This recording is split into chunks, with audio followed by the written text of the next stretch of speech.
ونسلم علی رسولہ الکریم اما بعد فاعوذ باللہ من الشیطان الرجیم بسم اللہ الرحمن الرحیم وَلَقَدْ نَصَرَكُمُ اللَّهُ بِبَدْرٍ وَأَنْتُمْ أَذِلَّةٌ فَاتَّقُوا اللَّهَ لَعَلَّكُمْ تَشْكُرُونَ صدق اللہ العظیم۔ رب اشرح لی صدری ویسر لی امری واحلل عقدۃ من لسانی یفقہوا قولی۔ صلاۃ و سلام علیک یا سیدی یا رسول اللہ۔ حمد و صلاۃ پر مشتمل مختصر ترین خطبہ کے بعد نہایت ہی واجب الاحترام معزز و محترم سامعین کرام، عزیزان گرامی قدر، آج 17 رمضان المبارک جمعہ کا دن ہے، اور آج سے پہلے ایک تاریخی دن جو تاریخ اسلام کے اندر درج ہے، 17 رمضان المبارک جمعہ کا دن 2 ہجری اور عیسوی اعتبار سے 10 جنوری اور سن 624 عیسوی کو بدر کے میدان میں معرکہ حق و باطل ہوا۔ آج چونکہ اسی دن کی مناسبت بھی ہے، مہینے کی مناسبت بھی ہے اور تاریخ کی مناسبت بھی ہے، تو میں نے چاہا کہ آج ہم کچھ غزوہ بدر کے حوالے سے اپنی یادداشت کو تازہ کریں اور صحابہ کرام کے اس للکار کو ہم سنیں اور سنائیں جو للکار آج بھی کافروں کے دلوں میں دھڑکتی ہے۔ آج بھی اس للکار سے کافر خوف زدہ ہوتے ہیں۔ تو عزیزان گرامی قدر، اس غزوے کا جو محرکات ہیں، اسباب ہیں، وہ کیا ہیں؟ یہ بات آپ اچھی طرح جان لیں کہ یہ اسلام اور کفر کا پہلا معرکہ تھا، اسلام اور کفر کی پہلی جنگ تھی۔ اس سے پہلے آمنے سامنے لشکر ہاتھوں میں تلوار لے کر اس قدر نبرد آزما نہیں ہوئے تھے۔ اس کے اسباب یہ ہیں کہ جب سے آقا نامدار صلی اللہ علیہ وآلہ وسلم نے اعلان نبوت فرمایا، وہ صفا کی پہاڑی پر آقا علیہ السلام کا اپنے نبوت کا اعلان کرنا، اس وقت سے کافروں کی نیندیں اچاٹ ہو گئی تھی۔ کافر مشرک اس وقت سے وہ بےتاب ہو گئے تھے، اس وجہ سے وہ وقتاً فوقتاً مسلمانوں کو تکلیف پہنچاتے رہتے تھے۔ حضور صلی اللہ علیہ وآلہ وسلم جب مکہ کے اندر تھے تو آپ کی مکی زندگی اور 2 سالہ مدنی زندگی اس کے اندر بھی حضور علیہ الصلوۃ والسلام نے اپنے غلاموں کو، مجاہدین اسلام کو قتال کا حکم نہیں دیا، کہ اللہ تبارک و تعالیٰ کی طرف سے منع تھا۔ حکم یہ تھا کہ تمہارے لیے تمہارا دین اور ہمارے لیے ہمارا دین۔ لیکن عزیزان گرامی قدر، جب آقا علیہ الصلوۃ والسلام کو انہوں نے اپنے گھروں سے نکال دیا، جب اپنے آبائی گھر، آبائی وطن اور آبائی شہر کو انہوں نے چھڑوا دیا، اور آقا انعامدار صلی اللہ علیہ وآلہ وسلم ہجرت کر کے مدینہ تشریف فرما ہوئے، اب تو یہ مکہ سے کوسوں میل دور تھا، لیکن کفر کو ابھی بھی چین نہ تھا۔ کفر کی نیندیں اچاٹ ہو چکی تھی، اس لیے کہ مسلمانوں نے جو نعرہ لگایا تھا، مسلمانوں کے سردار نے جو صفا کی پہاڑی پر پہلا نعرہ لگایا تھا، تو وہ نعرہ مستانہ اللہ اکبر کا نعرہ تھا، اللہ احد کا نعرہ تھا، اور یہ نعرہ وہ نعرہ تھا جس نے کافروں میں، مشرکین میں کھلبلی مچا رکھی تھی۔ وہ جانتے تھے کہ یہ نعرہ اتنا عظیم نعرہ ہے کہ اس نعرے اور نعرہ لگانے والے کے گرد جوک در جوک لوگ جمع ہو رہے ہیں۔ وہ یہ سمجھتے تھے کہ شاید صفا کی پہاڑی پر تو آقا انعامدار صلی اللہ علیہ وآلہ وسلم نے صرف اتنا فرمایا تھا کہ اگر میں یہ کہوں کہ اس پہاڑی کے پیچھے لشکر ہے جو تم پر حملہ کرنے والا ہے، میری بات کو مانو گے یا نہیں مانو گے؟ لیکن بیک زبان ہو کر سب کافروں نے کہا، بیک زبان ہو کر سب مشرکین نے کہا کہ ہم آپ کی بات کو مانیں گے۔ کیوں؟ اس وجہ سے کہ آپ نے کبھی جھوٹ نہیں بولا، آپ بات کے پکے ہیں، وعدے کے سچے ہیں۔ میرے آقا نے فرمایا اگر میرے کہنے پر یہ مانتے ہو تو میرے کہنے پر یہ بھی مان لو کہ اللہ وحدہ لا شریک ہے، اللہ تبارک و تعالیٰ کا کوئی شریک نہیں ہے۔ یہ اپنے ہاتھوں سے تراشے ہوئے بتوں کو چھوڑ دو، یہ کعبے میں سجائے ہوئے بتوں کو اٹھا لو۔ جو مالک کعبہ ہے، جو کعبے کے گھر کا مالک ہے، وہ اللہ وحدہ لا شریک ہے، وہ لم یلد ہے ولم یولد ہے، اس کے ہمسری کرنے والا کوئی نہیں ہے، وہ قادر مطلق ہے، وہ علی کل شیء قدیر ہے۔ جس وقت آقا علیہ الصلوۃ والسلام نے یہ نعرہ لگایا تو وہ سمجھ رہے تھے کہ شاید یہ نعرہ دب جائے گا اور یہ اپنے راستے سے ہٹ جائیں گے، لیکن عزیزان گرامی قدر پھر ہوتا یوں گیا کہ اس قافلہ کے اندر، اس دین اسلام کے اندر بہت نامور اشخاص اس کے اندر داخل ہوتے رہے۔ عزیزان گرامی قدر حضرت ابوبکر صدیق بھی داخل ہو گئے، حضرت عمر فاروق جو حضور کی جان لینے کے لیے آئے تھے، ایک وقت آیا کہ وہ بھی دین اسلام کے اندر داخل ہو گئے۔ حضرت امیر حمزہ رضی اللہ تعالی عنہ جس وقت آقا علیہ الصلوۃ والسلام حرم کعبہ کے اندر نماز ادا کر رہے تھے، ابو جہل نے دیکھا کہ میرا بھتیجا محمد نماز پڑھ رہا ہے، حالت نماز کے اندر آ کر آپ کے گلے کے اندر کپڑا ڈالا، بل دے کر حالت نماز میں گھسیٹا، حالت نماز کے اندر گھسیٹا۔ اس پر حضرت امیر حمزہ کو پتہ چلا، اس وقت تک اسلام قبول نہیں کیا تھا۔ جب گھر گئے تو گھر والوں نے بتایا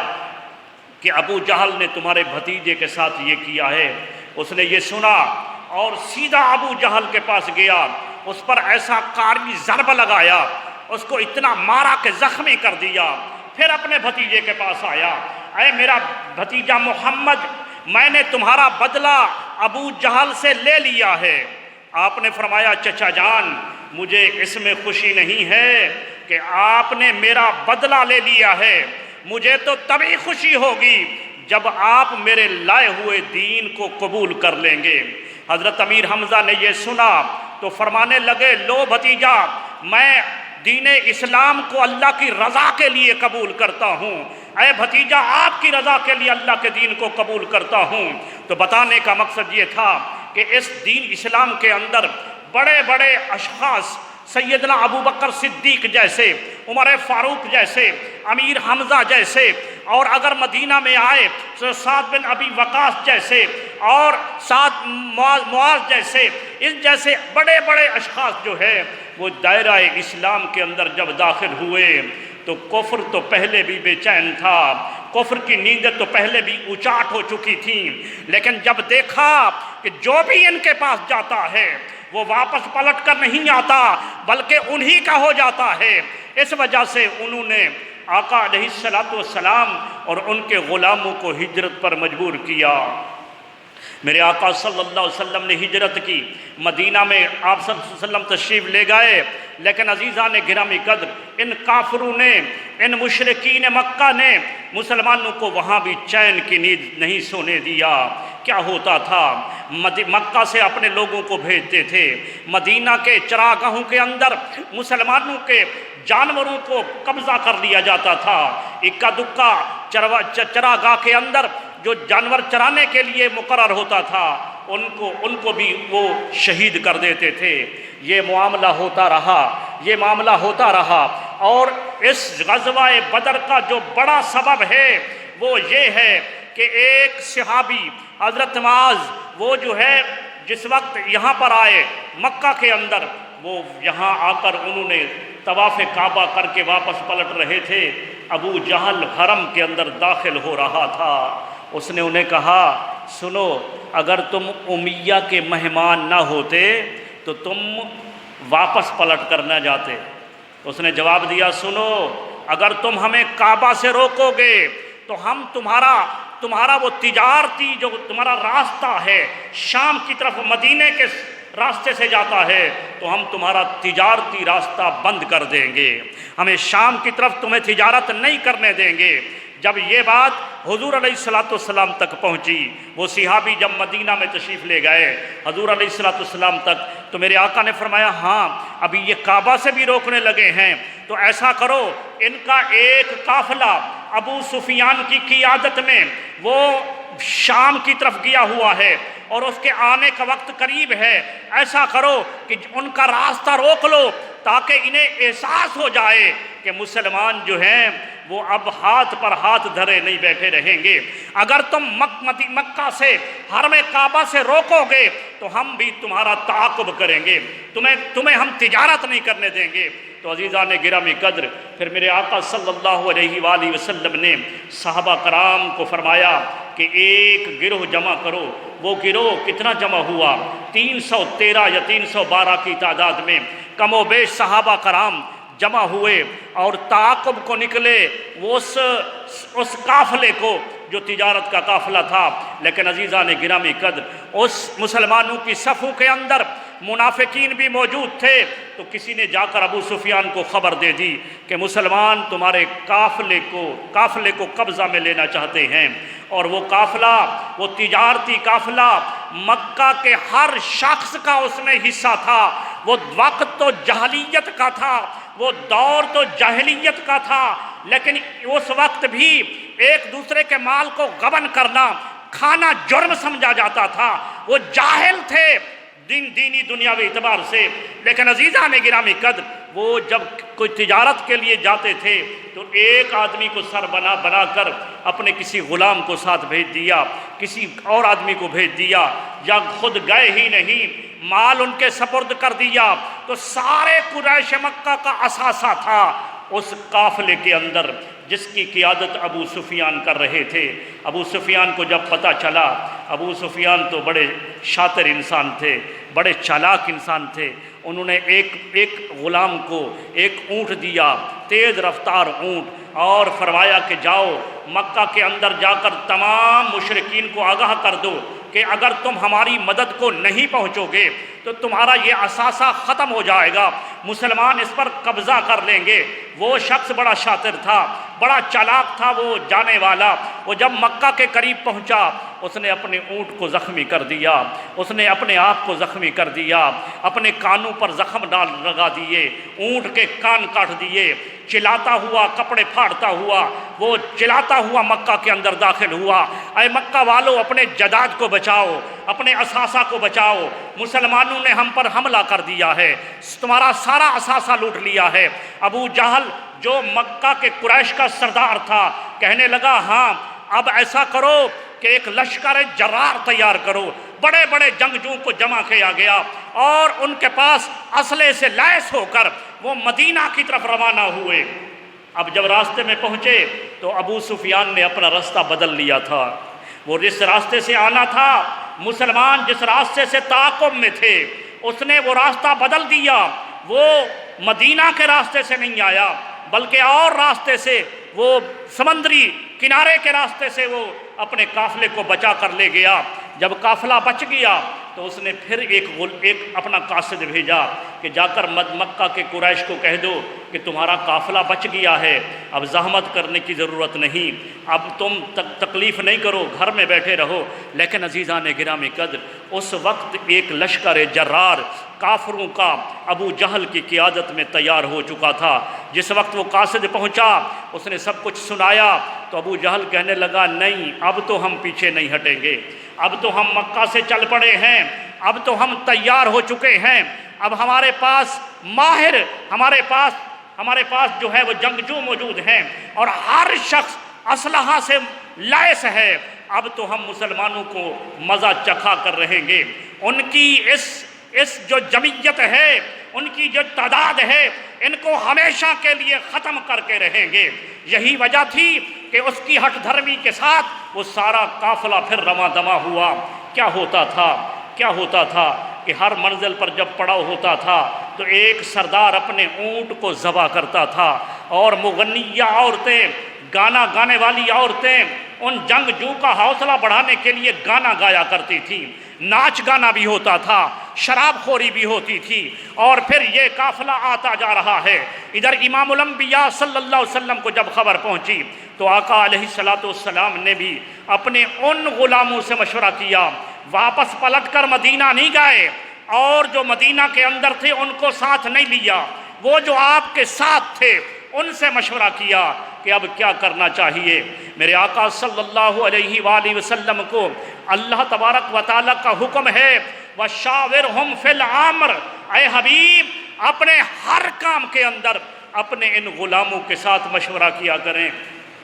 یہ حضور علیہ السلام کی سنت ہے، اللہ رب العزت کی سنت ہے مشورہ کرنا۔ میرے آقا نے مشورہ کیا کہ اب کیا کرنا چاہیے۔ مشورے کے اندر سب سے پہلا خطاب، سب سے پہلا جواب جو دیا وہ سیدنا صدیق اکبر رضی اللہ تعالیٰ عنہ ہیں۔ انہوں نے عرض کی یا رسول اللہ ہم آپ کے ساتھ ہیں، جو آپ حکم دیں گے ہم آپ کے حکم پر جانیں قربان کر دیں گے۔ حضرت مولا علی نے فرمایا کہ یا رسول اللہ میری تلوار کو تو زنگ لگ گیا ہے، میں تو انتظار کے اندر ہوں کہ کب اپنی تلوار اٹھاؤں گا۔ اسی طرح میرے آقا صلی اللہ علیہ وسلم کے سامنے یہ مکہ کے مہاجرین یہ اپنے ارادے بیان کرتے رہے۔ میرے آقا صلی اللہ علیہ وسلم نے فرمایا کوئی اور بھی تو مشورہ دے۔ اس میں حضرت مقداد کھڑے ہوئے، عرض کی یا رسول اللہ میں سمجھ رہا ہوں کہ آپ کا اشارہ ہماری طرف ہے، یعنی انصار کی طرف ہے،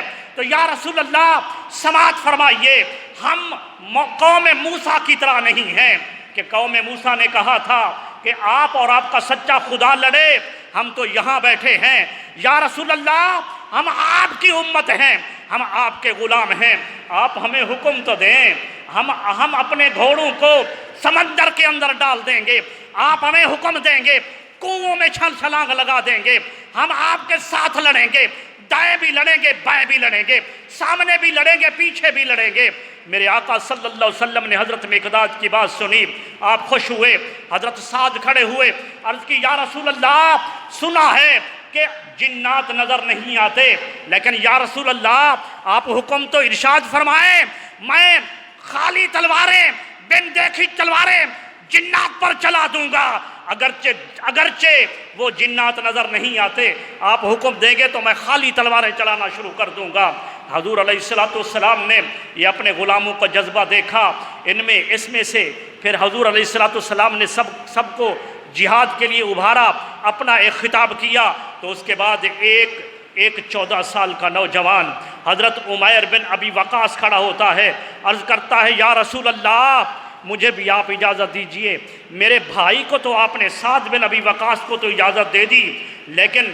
یا رسول اللہ میں ان سے 2 سال چھوٹا ہوں، وہ 16 سال کے تھے آپ نے اجازت دے دی، میں 14 سال کا ہوں آپ مجھے اجازت دے دیں۔ میرے آقا نے فرمایا نہیں بیٹا تم چھوٹے ہو، عمیر تم چھوٹے ہو۔ فرمایا میں قد میں چھوٹا ہوں، اپنے بھائی سے طاقت میں چھوٹا نہیں ہوں، طاقت میں کم نہیں ہوں، یا رسول اللہ اگر آپ کو یقین ہے تو آپ ہماری کشتی کرا لیجئے، ہم کشتی کر لیتے ہیں۔ میرے آقا نے جذبہ دیکھا، فرمایا اچھا تم اپنے بھائی کے ساتھ کشتی کرنا چاہتے ہو؟ تو انہوں نے کہا یا رسول اللہ میں طاقت میں زیادہ ہوں، اس وجہ سے کشتی کرنا چاہتا ہوں۔ حضور علیہ السلام نے اجازت دے دی۔ جب حضرت عمیر اپنے بھائی سعد کے ساتھ، وہ پہلوان جیسے ملتے ہیں تو آپس میں سلامی کرتے ہیں، بغل گیر ہوتے ہیں، جب بغل گیر ہونے لگا تو بڑے بھائی سے کہنے لگا کہ اللہ کے حبیب نے تجھے تو چن لیا ہے، محبوب جسے چن لیتا ہے پھر اسے دھتکارتا نہیں ہے، پھر اسے رد نہیں کرتا ہے۔ ارے تم تو منتخب ہو گئے ہو، ارے ایسا کرو آج چھوٹے بھائی کو باری دے دو، آج چت ہو جاؤ اور یہ کشتی بھائی کے نام کر دو، اس لیے کہ میں بھی اس غزوے کے لیے، اس جہاد کے لیے منتخب ہو جاؤں۔ پھر ایسا ہی ہوا دونوں بھائیوں کی کشتی کو پھر آسمان نے دیکھا، پھر اس وقت کے صحابہ نے دیکھا کہ دونوں بھائی کشتی لڑ رہے ہیں، وہ سعد بڑا ہے لیکن عزیزان گرامی قدر وہ چت ہو جاتا ہے اور حضرت عمیر سینے پر چڑھ جاتے ہیں، عرض کرتے ہیں یا رسول اللہ دیکھا میں جیت گیا ہوں۔ میرے آقا صلی اللہ علیہ وسلم کی آنکھوں میں آنسو آ گئے اور میرے آقا نے فرمایا جس قوم کے اندر، جس امت کے اندر یہ بچوں کا، لڑکوں کا یہ جذبہ ہو، اس قوم کو کوئی مات نہیں دے سکتا، اس کو کوئی ہرا نہیں سکتا۔ پھر میرے آقا صلی اللہ علیہ وآلہ وسلم نے ان 313 کو یا 312 کو یا 318 کو جو مختلف روایات آئی ہیں ان کو اپنے ساتھ لیا اور یہ چلتے جا رہے ہیں۔ میرے آقا نے فرمایا کہ کوئی جاسوسی کے لیے جائے اور پتہ کر کے آئے کہ کافروں کا لشکر کتنا بڑا ہے۔ جب وہ شخص واپس آیا عرض کی یا رسول اللہ وہ 1000 پر مشتمل ہے، ایک روایت میں 950 آدمی پر مشتمل ہے، اور پھر ہر شخص کے پاس ایک ذرہ ہے، ایک خود ہے، ایک ہتھیار ہے مکمل جنگ کے لیے،